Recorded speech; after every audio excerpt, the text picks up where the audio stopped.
WhatsApp guys, welcome to A to Videsh. My name is Karan Charotara. હવે જે લોકોને કેનેડામાં જવું છે અથવા તો જે લોકોનું સપનું છે કે એક વખત કેનેડા જઈશું, એમને એક વખત તો ક્યારેક ને ક્યારેક વિચાર આવતો હશે કે જે ટેમ્પરરી વિઝા છે એને પરમનન્ટ વિઝા એટલે કે PR એમને મળી જાય.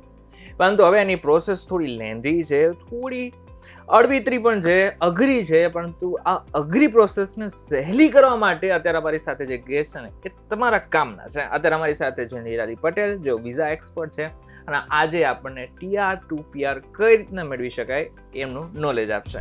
Hello, ladies and gentlemen. This is your captain speaking. We'll be landing in the airport in just a few minutes. સો નિરાલી, સૌથી પહેલા તો VTV ડિજિટલમાં તમારું સ્વાગત છે. Thank you. સૌથી પહેલા તો એ સમજાવી દો કે આ TR to PR એકચ્યુઅલમાં છે શું અને પ્રોસેસ શું છે. ટેમ્પરરી રેસિડન્સ બધે સાંભળ્યું હશે તમે. એવા લોકો માટે છે જે લોકો શોર્ટ ટર્મ પ્લાન કરે છે કેનેડાની અંદર. હવે શોર્ટ ટર્મ વર્ક પણ પ્લાન કરી શકે, સ્ટડી બી પ્લાન કરી શકે, વિઝિટ પ્લાન કરી શકે. પણ આ કારણ જે TR to PR ની વાત છે, આમાં ખાલી વિઝિટને આપણે સાઈડ પર મૂકીશું. સો TR to PR પાથવેની અંદર એવા કેન્ડિડેટ્સની વાત થશે જે લોકો અથવા તો વર્ક પર છે, વર્ક કરવા ગયા છે અથવા સ્ટડી કરવા ગયા છે. So students or fresh graduates and workers, એ લોકો આમાં ઇન્ક્લુડ થશે. ઓકે, તો TR to PR ની જ્યારે આપણે વાત કરીએ તો સૌથી પહેલા તો એ તો ખબર પડી ગઈ કે TR to PR શું છે. પણ એની પ્રોસેસની જ્યારે વાત આવે ત્યારે ઘણા બધા લોકો આજે પણ એવા છે કે જે લોકોને કંઈ જ ખબર નથી પડતી, એટલે એને ઝીરોથી અગર શરૂઆત કરવી હોય, એટલે કે ડોક્યુમેન્ટેશનથી લઈને કંઈ પણ વસ્તુ, તો સૌથી પહેલું એને મગજમાં કઈ વાતનું ધ્યાન રાખવું જરૂરી છે? સૌથી પહેલું આવશે તમારું સ્ટેટસ. અગર તમે PR પ્લાન કરો છો તમારા TR ઉપરથી, તો પહેલાં એ જાણો કે તમે કયા સ્ટેટસ ઉપર છો. અગર તમે સ્ટુડન્ટ છો, ભણી રહ્યા છો, તો wait for your education to be completed.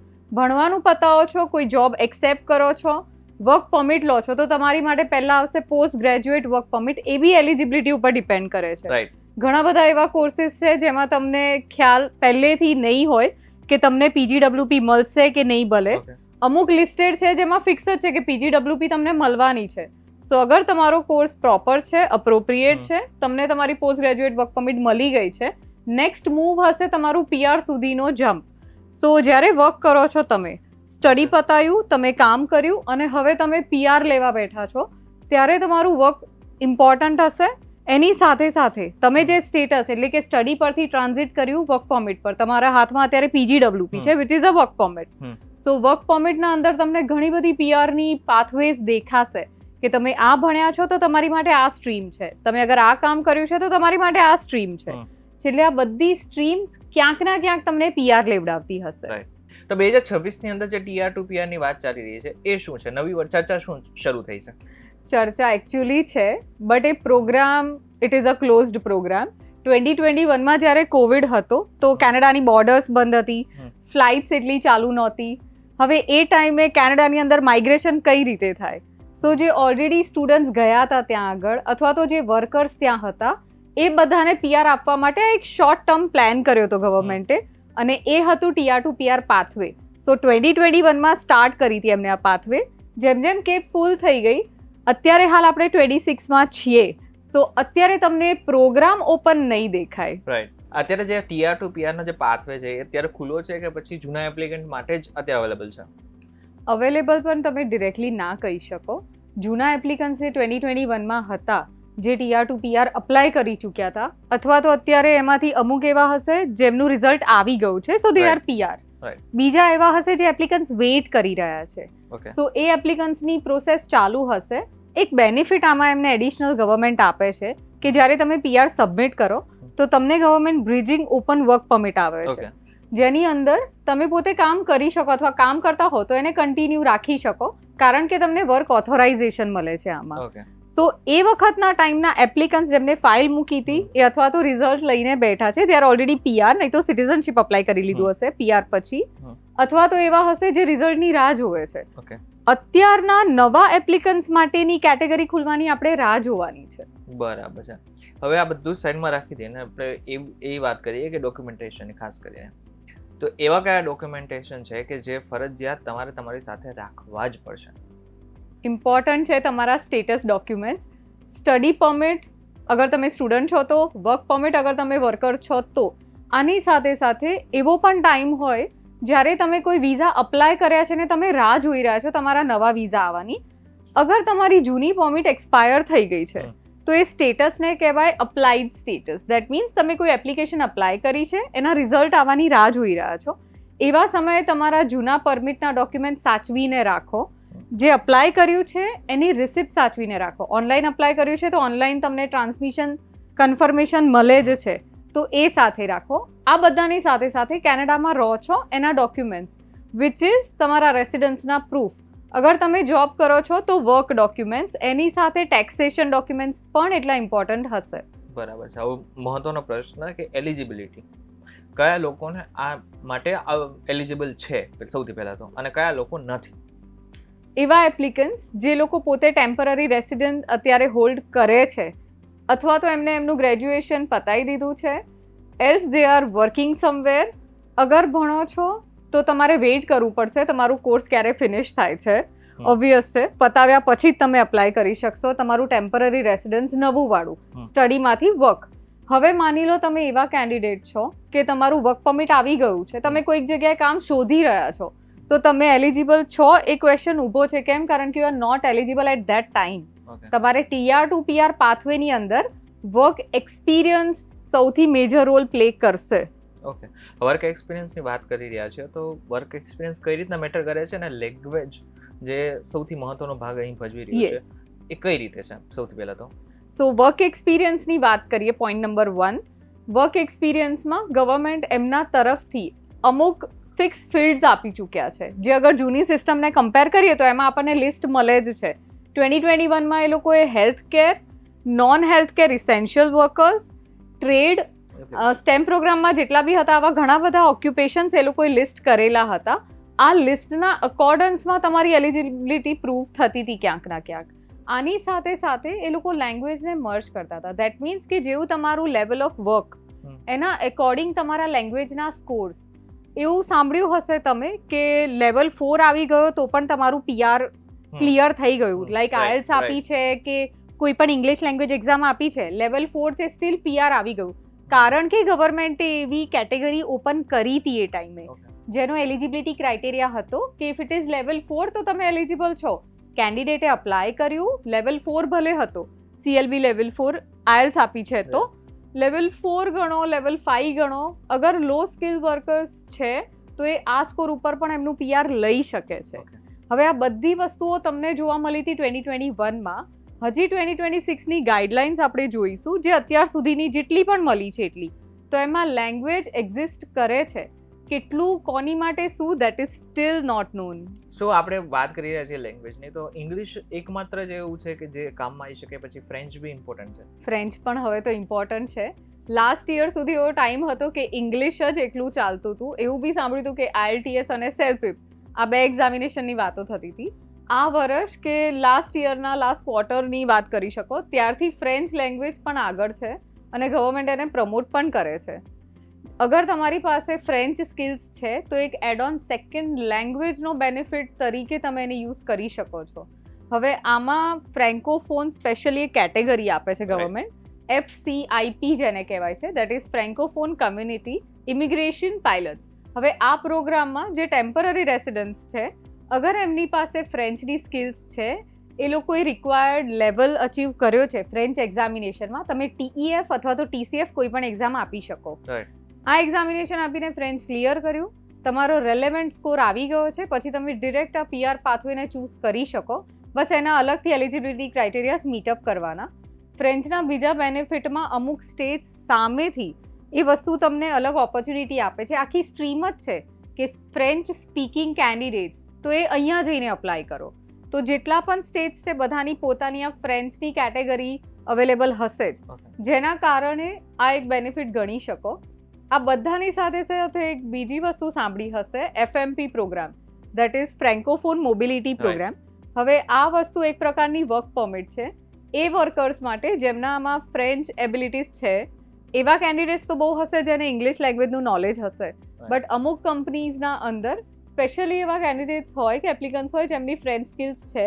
અગર તમારી પાસે ફ્રેન્ચ સ્કિલ્સ છે, LMIA ઓરિએન્ટેડ વર્ક પરમિટ જે અત્યાર સુધી ચર્ચામાં હતી, જેને ક્લોઝડ વર્ક પરમિટ કહેતા હતા, તો હવે આ નોન LMIA વર્ક પરમિટનો બેનિફિટ એ ફ્રેન્ચ સ્પીકિંગ ક્લાસ લઈ શકે છે. એ એપ્લિકન્ટ્સ ફ્રેન્કોફોન મોબિલિટી પ્રોગ્રામના થ્રુ એમની વર્ક પરમિટ સિક્યોર કરે છે. સાથે સાથે અગર લેવલ વધારે છે, લેંગ્વેજ સ્કોર મીટઅપ થાય છે, તો ડિરેક્ટ PR જ અપ્લાય કરી દે. તો આ ફ્રેન્ચ લેંગ્વેજ તમારી માટે TR to PR નો ઇઝી પાથવે બની શકે છે. ઓકે તો આ કોટા સિસ્ટમ સૌથી પહેલા શું છે ને આની અંદર કઈ કામમાં આવી શકે છે? એ લોકોએ 33,000 એપ્લિકન્ટ્સને TR to PR આપશે એવું ડિસ્ક્લોઝ કર્યું છે 2025 નવેમ્બરમાં. સો એ ટાઈમે એ લોકોએ જ્યારે આ બહાર પાડ્યું એમાં એક ફિક્સ કેટેગરી લખીને નથી આપી, બટ એ ફિલ્ડનું નામ આપ્યું હતું કે અમે PR ને એક્સેલરેટ કરીશું. સો જ્યારે એક્સેલરેટ વર્ડ યુઝ કરે એ વખતે એ લોકો એવું કહેવા માંગતા હોય કે અગર તમે અમારા ત્યાં આવ્યા છો, કામ કરો છો, ફિક્સ ઓક્યુપેશન જે અમે લિસ્ટેડ છે એમાં કરો છો, અમે તમારા PR થોડા જલ્દી પ્રોસેસ કરવામાં હેલ્પ કરીશું, જેની અલગ અલગ કેટેગરીઝ પણ એમને આપી છે. આ બધામાં આજે 33,000 નો આંકડો જોયો છે બધાએ, એમાંથી હમણાંના ટાઈમમાં અત્યાર સુધી દેટ મીન્સ મે સુધી એ લોકોએ અરાઉન્ડ 3,600 એપ્લિકન્ટ્સને ઓલરેડી PR આપી દીધા છે. ઓકે, સો એવું માની શકાય કે કોટા સિસ્ટમ એ લોકોએ ડિસ્ક્લોઝ કરી છે, બટ કયા વર્ષમાં કેટલા લેશે શું છે એ સ્ટીલ બધે અનનોન નંબર્સ છે. હવે વાત કરીએ લો સ્કિલ જે વર્કર છે એમના માટેની, કે એ લોકો માટે આ કામનું છે અત્યારે હાલ પૂરતું? થોડું ઘણું હા, મેજર ના, કારણ કે ડાયરેક્ટ એવી કોઈ કેટેગરી અવેલેબલ નથી જેમાં લો સ્કિલ વર્કર્સ અપ્લાય કરી શકે PR. ઓકે, બટ અમુક એવા પ્રોગ્રામ્સ છે, ઘણા બધા એવા સ્ટેટ્સ છે જેમાં સામેથી એ લોકો હાઇલાઇટ કરે છે કે અમે લો સ્કિલ્ડ વર્કર્સને લઈશું. સો એવા PNPsને ટાર્ગેટ કરો, એનાથી તમારું નોમિનેશન આવશે, નોમિનેશન ઉપરથી તમારું PR સિક્યોરિટી થઈ શકે. ઓકે, આની અંદર work proof, police proof, right, આ બધી વસ્તુ અત્યારે હાલ પૂરતી ઘણા બધા લોકોને માટે કન્ફ્યુઝન વાળું છે. યસ. તો સૌથી પહેલા તો એ સમજાવી દો કે કઈ રીતના આ તમારા માટેનું જ છે, કામનું છે. જ્યારે ડોક્યુમેન્ટેશન શરૂઆતમાં લેતા હોઈએ આપણે, તો ફાઇલ મૂકવા માટેના ડોક્યુમેન્ટ્સ અલગ હોય, આગળ જઈને જે ગવર્મેન્ટ ડિમાન્ડ કરે એ પણ અલગ હોઈ શકે. લાઈક તમારો પાસપોર્ટ બેઝિક નીડ છે, તો જ્યારે તમે ફાઇલ બનાવતા હશો ડેફિનેટલી તમે નામ પાસપોર્ટમાંથી જ જોઈને લખવાના છો. એની સાથે સાથે તમે એજ્યુકેશન ડોક્યુમેન્ટ્સમાંથી જ તમારી એજ્યુકેશન ડિટેલ્સ નાખશો. તો ફાઇલ બનાવવા માટેનો જેટલો બેઝિક ડોક્યુમેન્ટેશન તમારો પાર્ટ છે ફિનિશ કરી લો. એની પછી જ્યારે ફાઇલ લોન્ચ કરવાની છે, દેટ મીન્સ ઓનલાઈન પોર્ટલમાં તમે ફાઇલ જ્યારે નાખો છો એ વખતે ગવર્મેન્ટનું લિસ્ટ લઈને બેસો. Don't miss out any of the document. એમાંનું એક ડોક્યુમેન્ટ હશે પોલીસ ક્લિયરન્સ સર્ટિફિકેટ, જેમ મેડિકલ પણ હોય છે કે મેડિકલ એક્ઝામિનેશન તમારે થોરો કરવી પડે. તમે મેડિકલ પાસ કરો, એ રિપોર્ટ ગવર્મેન્ટમાં સબમિટ થાય ત્યારે તમારી ઇમિગ્રેશનની ફાઇલ કમ્પ્લીટ કહેવાય. પોલીસ ક્લિયરન્સ સર્ટિફિકેટ પણ સેમ એના જેવું છે કે તમારું પોલીસ ક્લિયરન્સ એ પ્રૂવ કરશે કે તમે લીગલી બેકગ્રાઉન્ડ ચેકમાં ક્લિયર છો કે નહીં તમારા પોતાના રિસાઇડિંગ કન્ટ્રીમાં, અથવા તો એ બધી કન્ટ્રીમાં જ્યાં તમે 6 મહિનાથી વધારે રહ્યા છો. બરાબર છે. હવે ફોર એક્ઝામ્પલ કોઈ TR to PR માટે અપ્લાય કરે છે, રાઈટ, પરંતુ હવે નથી મળતા PR, તો એની પાસે બીજા કયા ઓપ્શન્સ છે? જ્યારે ટેમ્પરરી રેસિડન્સ પર તમે હશો એ વખતે તમારી પાસે ઘણા બધા પાથવેઝ હશે, જેમ આપણે આગળ વાત કરી એમ.